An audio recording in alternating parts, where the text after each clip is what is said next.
And hello, welcome back to Lots of Growth. Today is the 1st of September, and we're starting something again.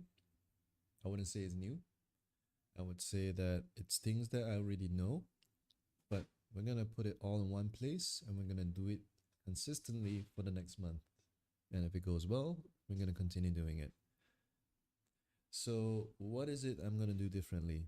Well, nothing much. I'm just gonna be doing the things that did succeed before. And what was that?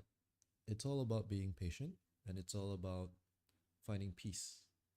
And something that has been eluding me for the last, I would say, 4.5, 5 months. Um, August went pretty badly, and we had an intervention from coach.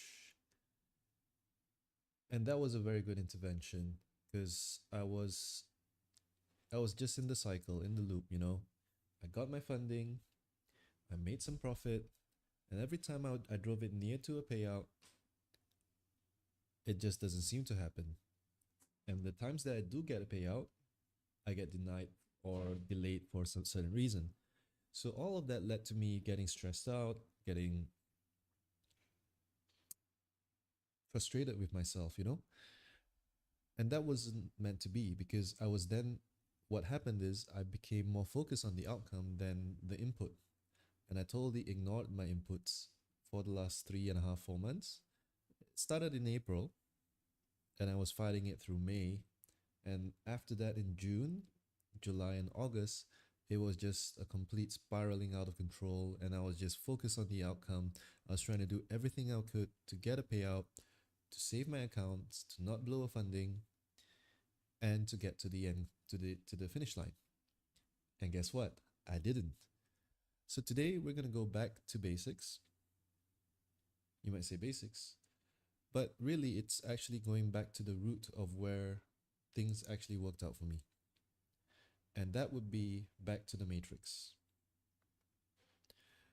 Back to the matrix, right? Yeah. This is our coach's matrix. And these are the list of items that I've just been glossing over. It's divided into 6 rows, 6 columns, sorry, and each of them has 5 items. And what I would do in the last 3 months is just gloss over them and not really do an internal check. So I'm going to do things differently today. Here is my scorecard. And for today, I've ticked off all I've done so far. And we're going to do a little bit of vision and visualization right now. It's not going to be deep. It's not going to be complicated. It is just going to be, Kenny, you are a focused trader. You follow your process. You accept the outcome of your execution. But the only thing you do is you follow your rules going in and out of the trade. Everything else is down to random chance. It is down to the market to give me the payout or the win or the expense. It's not up to me to control it. So a lot of that has been happening in the last 12 months. I'll be sharing with you over the next week and the next month what kind of things I found in my last 12 months of trading. It's quite a gold mine of data. So that itself is something that I want to change, and I want to just go simple now because I want to focus on my inputs and not my outputs. And that is my daily vision, my daily visualization done at the very, very skin. I'll go deeper and deeper as these videos come along, but we're going to give that a tick today because I want to focus on my execution today. And today, all I'm looking is to do one trade at Asia for 1% risk according to my SOPs, according to my TP and SL range. And I'm going to take the bias based on what I see at 11 o'clock. Right now, the time is at 10:45 a.m. I've got 15 more minutes, plenty of time.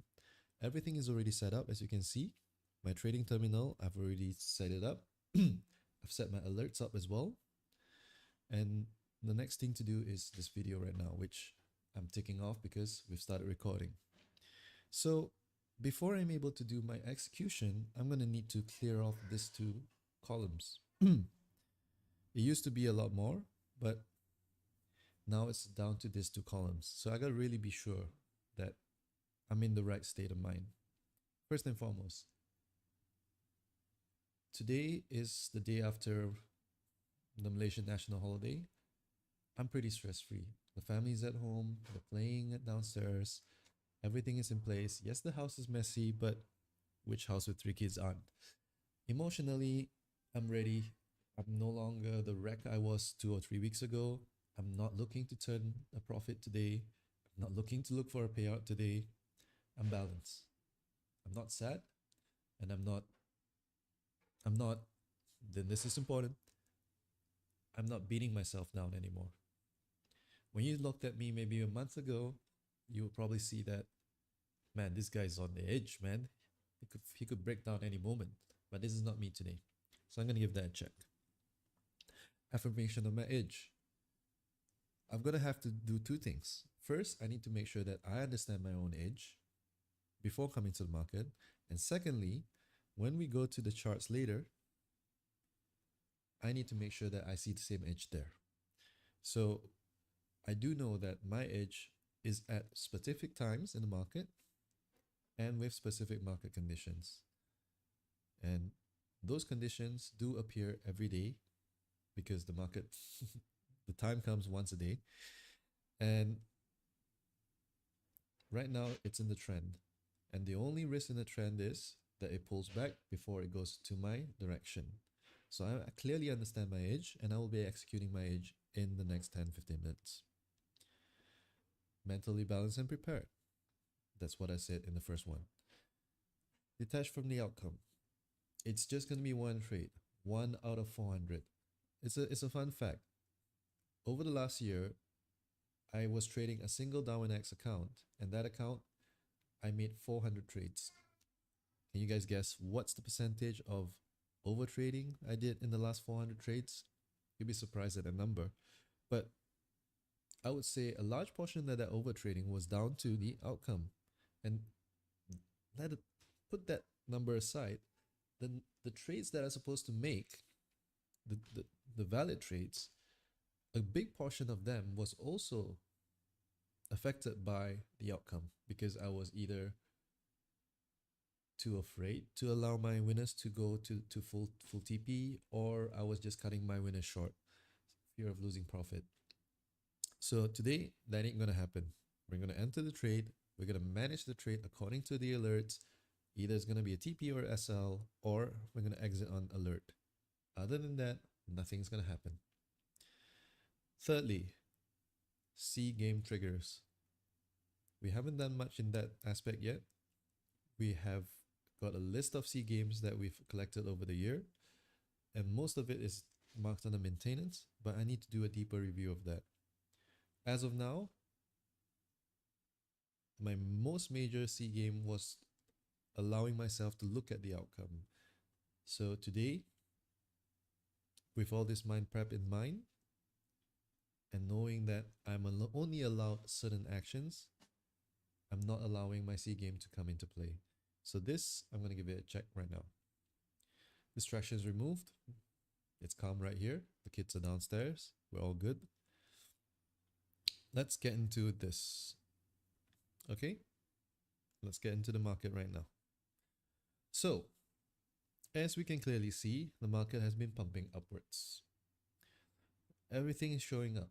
There's nothing showing down. The only thing showing down is the fact that my Aqua MA is very much delayed. It's very, very delayed.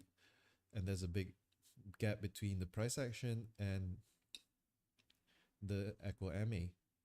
Today, my expected price range is supposed to be 1609 pips. So it's basically that one candle. So what's the risk? In the next 10 minutes, this candle will close and that will form the range of my Asia. And when that happens, I'll be taking a trade. Why? Don't ask me why. That's the setup. So I've only got a decision. Either I'm going to expect the price to end up outside the session for 1600 pips, or I'm expecting the price to retrace into the session before continuing up. So in an uptrend, I don't fight the trend. My bias today is a buyer. I can either wait for the session, wait for the price to come back and then take the trade, or I execute right there and then. In my SOPs over this year, whenever I did moved away from that, I either miss the profit or I start navigating myself into a place that I don't want to be. So today, I'm just going to keep it simple. Wherever the price closes up there, we're taking the trade. Win or loss, that's it.